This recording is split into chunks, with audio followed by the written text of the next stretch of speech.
Baik, Assalamualaikum warahmatullahi wabarakatuh. Perkenalkan, nama saya Wahyuni Nurnaningsi dengan NIM 4334194046. Di sini saya dari program studi pendidikan IPA dengan jurusan fisika. Di sini saya akan memaparkan proposal yang berjudul penggunaan model pembelajaran problem-based learning untuk meningkatkan hasil belajar siswa di sekolah menengah pertama. Selanjutnya yaitu kata pengantar, puji syukur saya panjatkan kepada Tuhan Yang Maha Esa atas segala rahmat dan karunia-Nya sehingga saya dapat menyelesaikan proposal ini. Saya menyadari bahwa banyak sekali kesempurnaan yang belum bisa diharapkan dalam menyusun proposal ini. Saya banyak menemui kesulitan dan hambatan, tetapi di sini saya mengharapkan ada kritik dan saran yang bisa disampaikan. Selanjutnya ada latar belakang. Latar belakang dari proposal saya yaitu penerapan model pembelajaran based learning untuk meningkatkan hasil belajar peserta didik. Sebelumnya sudah dilakukan banyak penelitian. Yang pertama yaitu ada dari Rahayu dan kawan-kawan pada tahun 2012, yaitu untuk mendapatkan bahwa pembelajaran IPA yang dikolaborasikan dengan model PBL dapat meningkatkan hasil belajar peserta didik yang secara efektif. Yang kedua ada dari Rasti dan kawan-kawan tahun 2013 menyimpulkan bahwa ada perbedaan hasil belajar antara siswa yang diberi pembelajaran biologi menggunakan PBL dibandingkan dengan cara konvensional metode eksperimen. Yang selanjutnya itu ada rumusan masalah. Di sini saya ada dua. Ada bagaimana penggunaan model pembelajaran based learning pada hasil belajar siswa. Yang kedua, bagaimana materi tata surya pada pembelajaran hasil siswa. Yang selanjutnya ada tujuan. Yang pertama ada mengetahui penggunaan model problem-based learning pada hasil belajar siswa. Yang kedua mengetahui materi tata surya pada hasil belajar siswa. Selanjutnya yaitu ada manfaat. Manfaat di sini saya mengangkat dua, ada memberi gambaran mengenai besar pengaruh dan efektivitas penerapan model problem-based learning atau PBL terhadap hasil belajar fisik. Mohon maaf, maksud saya adalah hasil belajar IPA siswa secara keseluruhan. Kedua, memberikan informasi mengenai besar pengaruh dan efektivitas penerapan model problem-based learning pada jenjang pendidikan menengah pertama dan menengah atas. Menengah akhir maksud saya. Bab kedua ada tinjauan pustaka. Yang pertama, model pembelajaran mempunyai ciri khusus yang tidak dimiliki oleh strategi, metode, ataupun prosedur. Di antaranya ada rasional teoritis, mempunyai teori berpikir yang masuk akal. Yang kedua ada landasan pemikiran tentang apa dan bagaimana siswa belajar. Yang kedua ada tingkah laku mengajar yang dapat dilaksanakan agar dapat mencapai tujuan pembelajaran. Yang terakhir ada lingkungan belajar, mempunyai lingkungan belajar yang kondusif dan nyaman.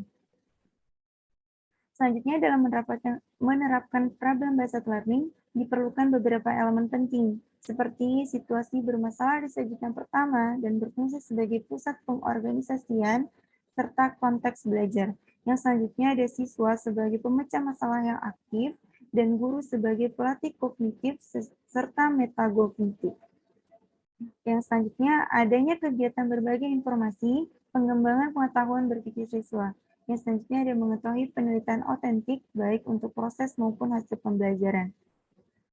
Model problem-based learning tidak selalu interdisipliner tetapi integratif. Karakteristik model pembelajaran problem-based learning atau biasa kita singkat yaitu PBL, itu mempunyai 3 karakteristik utama, yaitu melibatkan siswa sebagai stakeholder dalam situasi bermasalah. Yang kedua, mengatur kurikulum di sekitar masalah holistik yang diberikan, sehingga memungkinkan siswa belajar dengan cara-cara yang relevan dan terhubung dengan masalah. Yang terakhir, yaitu menciptakan lingkungan belajar tempat guru melatih siswa berpikir dan melakukan penelitian dan memperoleh pemahaman yang mendalam. Selanjutnya yaitu ada tahapan pembelajaran model pembelajaran problem-based learning. Hasil dari pengembangan tersebut dipaparkan ke dalam 5 tahapan, diantaranya yaitu pemberian konsep dasar diperlukan untuk memastikan peserta didik memperoleh kunci utama materi pembelajaran sehingga dapat memahami petunjuk secara jelas. Yang kedua, fasilitator atau tenaga pendidik menyampaikan skenario atau permasalahan dalam kelompoknya. Selanjutnya ada masing-masing siswa mencari berbagai sumber yang dapat memperjelas untuk isu yang sedang diinvestigasi secara mandiri. Yang keempat ada siswa berdiskusi dalam kelompoknya untuk mengklarifikasi dan merumuskan solusi dari permasalahan kelompok. Yang terakhir, penilaian yang dilakukan dengan memadukan 3 aspek, yaitu ada pengetahuan, keterampilan, dan sikap.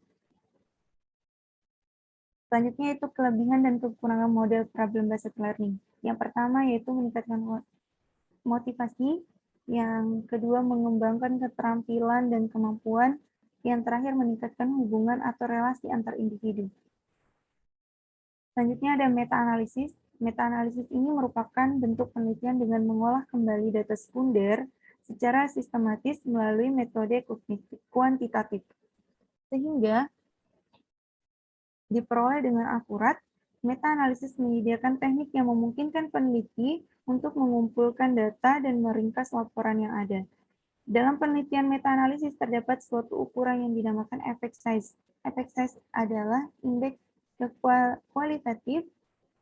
kuantitatif maksud saya, yang digunakan untuk merangkum hasil studi dalam analisis meta. Artinya, efek size itu mencerminkan besarnya hubungan antar variabel dalam masing-masing studi. Selanjutnya ada materi tata surya. Nah, di sini saya mengambil materinya itu tata surya, yaitu bintang dapat memancarkan cahaya sendiri, sedangkan planet tidak dapat memancarkan cahaya-cahaya yang terlihat pada planet merupakan pantulan cahaya dari matahari. Matahari sendiri merupakan salah satu bintang. Berikut adalah cara membedakan planet dan bintang di langit malam. Nah, ini sudah tersedia gambar. Di sini saya menyediakan gambar untuk membedakan bintang dan planet-planet tersebut. Selanjutnya itu ada bab 3 metodologi penelitian. Yang pertama ada tempat dan waktu penelitian. Penelitian ini dilaksanakan di sekolah menengah pertama. Waktu efektif pelaksanaan penelitian selama 4 bulan. Yang kedua ada metodologi penelitian. Metode penelitian yang dilakukan dalam penelitian ini yaitu penelitian deskriptif. Yang ketiga ada populasi dan sampel. Yang keempat ada instrumen penelitian, yaitu ada variabel-variabel. Yang terakhir yaitu saya ucapkan banyak terima kasih. Mohon maaf apabila ada kesalahan. Wabillahi taufiq wal hidayah. Wassalamualaikum warahmatullahi wabarakatuh.